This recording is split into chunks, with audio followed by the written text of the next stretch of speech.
What is a catenary? Shape कैसा होता है, इक्वेशन कैसा होता है, उसके पीछे का जो मैथ्स है वो क्या होता है, जानेंगे इस वीडियो पे। Preview. तो अगर हम इस छोटे से पार्ट को थोड़ा जूम इन करके देखें, इस पे दो फोर्सेस लगेंगे, है ना। एक इसके जो साइड वाला पोर्शन है उसको पुल कर रहा होगा टेंशन टी से, और इसका जो ऊपर वाला पोर्शन है वो पुल कर रहा होगा tension T plus D T से। थोड़ा ऊपर टेंशन ज़्यादा होगा क्योंकि वो इस मास को भी होल्ड कर रहा है। अगर मैं इसको एक्स डायरेक्शन पे और वाई डायरेक्शन पे फोर्स स्प्लिट करूँ क्योंकि इक्विलिब्रियम में है, तो मान लो ये छोटा सा जो एंगल है, ये एंगल बन गया आपका थीटा, और ये एंगल बन गया आपका थीटा प्लस डी थीटा। ठीक है, ये पार्ट अगर इक्विलिब्रियम में है तो एक्स डायरेक्शन पे वाई डायरेक्शन में दोनों तरफ फोर्सेस बैलेंस हो जाएंगे। तो एक्स डायरेक्शन पे अगर फोर्सेस बैलेंस करूँ तो इन प्लस एक्स आएगा टी कॉस थीटा, और इन माइनस एक्स क्या आएगा, T plus D T cos theta plus D theta. ठीक है, सिंपल सा ही है। अब इसको ना एक काम करो, ऐसे लिख दो, T plus D T cos theta plus D theta minus T cos theta equal to zero. अब ढंग से सोचो कि ये क्या बन गया आपका, ये ऐसा कुछ बनेगा ना, टी का चेंज कॉस का चेंज माइनस टी और कॉस, मतलब ये बेसिकली आपका बन गया यूवी रूल का जो फर्स्ट प्रिंसिपल है, that is D of T cos theta is should be equal to zero. UV rule का जो फर्स्ट प्रिंसिपल है वो आप याद रखना, U plus D U times of V plus D V minus U V, इसको लिख सकते हैं D of U we.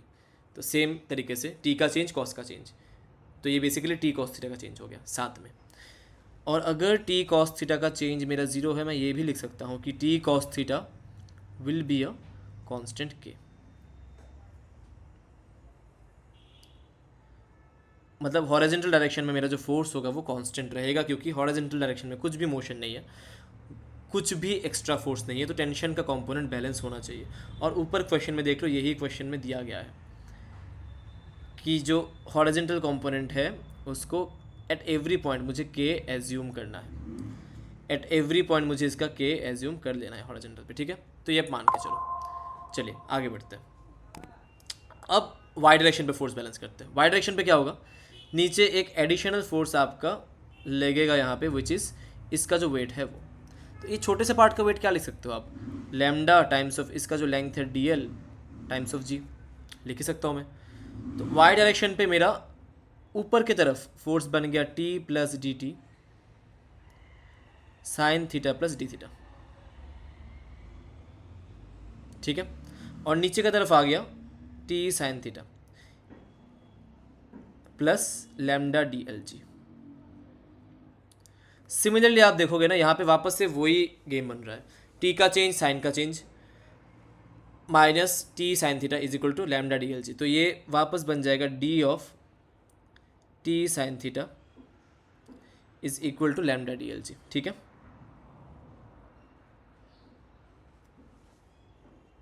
Clear है ये पार्ट। तो इसको मैं थोड़ा सा मॉडिफाई करके लिख सकता हूँ, टी को अगर मैं डाल दूँ के बाय कॉस थीटा, तो ये बन जाएगा K of D tan theta should be equal to lambda D L G. Correct. अब थीटा क्या है, जो भी एंगल मेरा टेंशन बना रहा है विद द हॉरिजॉन्टल, या फिर मान लो एक टेंजेंट जो एंगल बना रहा है विद द हॉरिजॉन्टल, तो टेन थीटा को हम सीधा सीधा यहाँ पे लिख सकते हैं K times of D Y by D X is equal to lambda D L G, है ना। लिख सकते हैं हम लोग। अब इसको क्या लिख सकते देख लेते हैं, K times of D times of नहीं, D of D Y by D X. अब डी एल को क्या लिख सकते हैं, वापस जूम इन करो यहाँ पे, डी एल क्या होगा, ये जो डी वाई है, मान लो यहाँ पे कुछ डी वाई है, एक सेकंड ना, यहाँ पे कुछ डी वाई है और यहाँ पे कुछ डी एक्स है।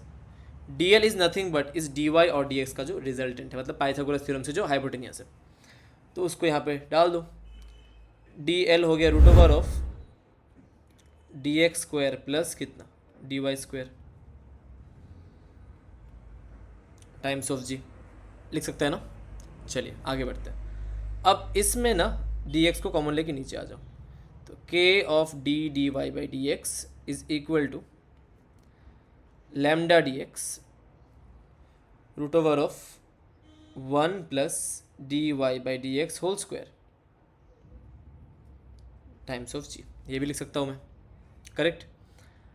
अब डी एक्स को नीचे लाने की बारी है, तो K of D X of D Y by D X should be equal to lambda G root over of 1 plus D Y by D X whole square. बढ़िया। अब यहाँ से आगे बढ़ते हैं, तो ये कुछ एक डिफरेंशियल इक्वेशन सा बन गया मेरे पास, ठीक है। इसको थोड़ा सा मैं ऊपर कर देता हूँ ताकि आपको दिख जाए, ऐसा कुछ इक्वेशन बन गया आपका, ठीक। अब मेरा काम है सम हाउ वाई और एक्स के एक इक्वेशन डिफाइन करना। तो मैं यहाँ पे क्या कर सकता हूँ, देखते हैं। यहाँ पे मैंने बोल दिया थोड़ा सा मैथ्स का मैनिपुलेशन लगाओ और let D Y by D X को आप एक डब्ल्यू एज्यूम कर लो,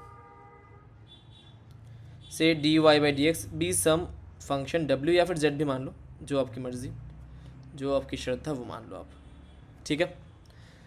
अब इसको सॉल्व करते हैं, तो K times of D D X of D Y by D X, मतलब D W by D X हो जाएगा ये, is equal to lambda G root over of 1 plus W square, है ना। तो यहाँ पे आपका आ गया एक डिफरेंशियल इक्वेशन, यहाँ से उसको सॉल्व करते हैं। D W root over of 1 plus W square. अच्छा, आई थिंक क्वेश्चन में डब्ल्यू कुछ दिया गया है, डब्ल्यू को वेट बोल दिया गया है, काम करो इसको जेड ले लो, तो आपको बाद में कन्फ्यूजन नहीं होगा। इसको z ले लो आप, z, ये भी z, ये भी z और ये भी z। तो D D X of 1 by Z square is equal to lambda G by K times of D X, बनेगा ना ऐसा ही कुछ, ठीक है। अब इसको एक काम करो, इंटीग्रल डाल दो, क्योंकि दोनों तरफ मेरा डिफरेंशियल इक्वेशन बन चुका है। इसका जो आंसर आएगा वो कितना आएगा, L N of root over of 1 plus Z square plus Z, है ना।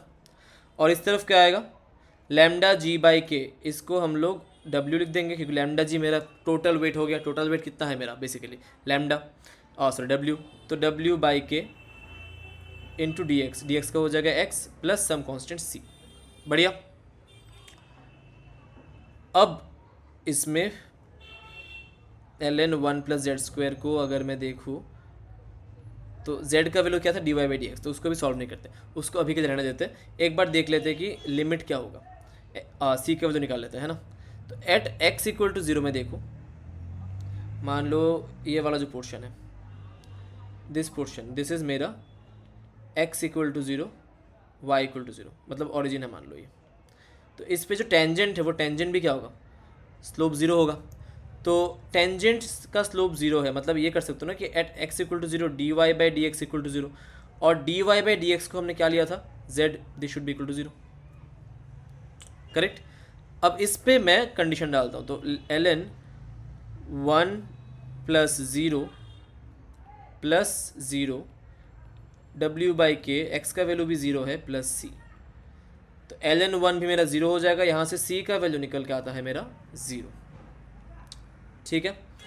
तो यहाँ से मेरा इक्वेशन फाइनली बनता है कि इसको नीचे लेके आते हैं, सी का वैल्यू 0 आ गया, या फिर इसको साइड में लेते थोड़ा सा, एक सेकेंड, अरे हाँ। तो ये जो फाइनली पोर्शन है ना, इसमें मेरा ऐसा कुछ इक्वेशन बन रहा है। अब मेरा काम है सम हाउ इसको सॉल्व करना और y और x के टर्म्स में इक्वेशन को फॉर्म करवाना। चलो अब प्योर मैथ्स है, इसमें देखते हैं। तो इसको ये भी लिख सकते हैं, root over of 1 plus Z square plus Z is equal to E power w by K X, ठीक है। यहाँ से एक काम करो आप ना, इसको क्या कर सकते हो एक बार देखते हैं, इसको थोड़ा सा मैनिपुलेशन करके थोड़ा सॉल्व करने का ट्राई करते हैं।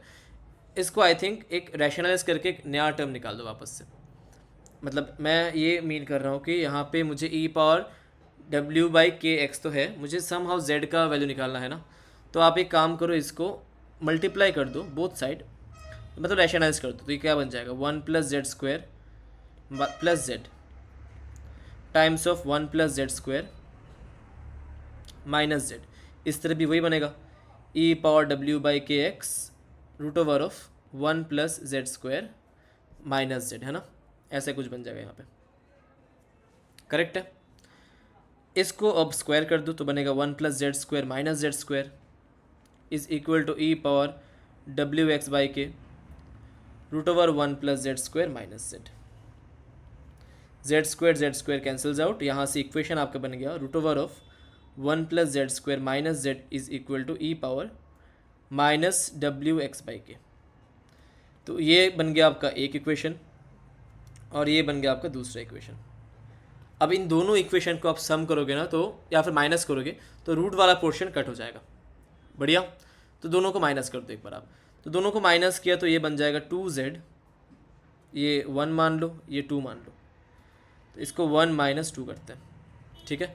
तो अगर आपने 1 माइनस 2 किया, ये क्या बन जाएगा आपका फिर 2z is equal to E power omega X by K, omega नहीं sir W X by K minus E power minus W X by K, और भैया z हो गया आपका dy बाई डी एक्स।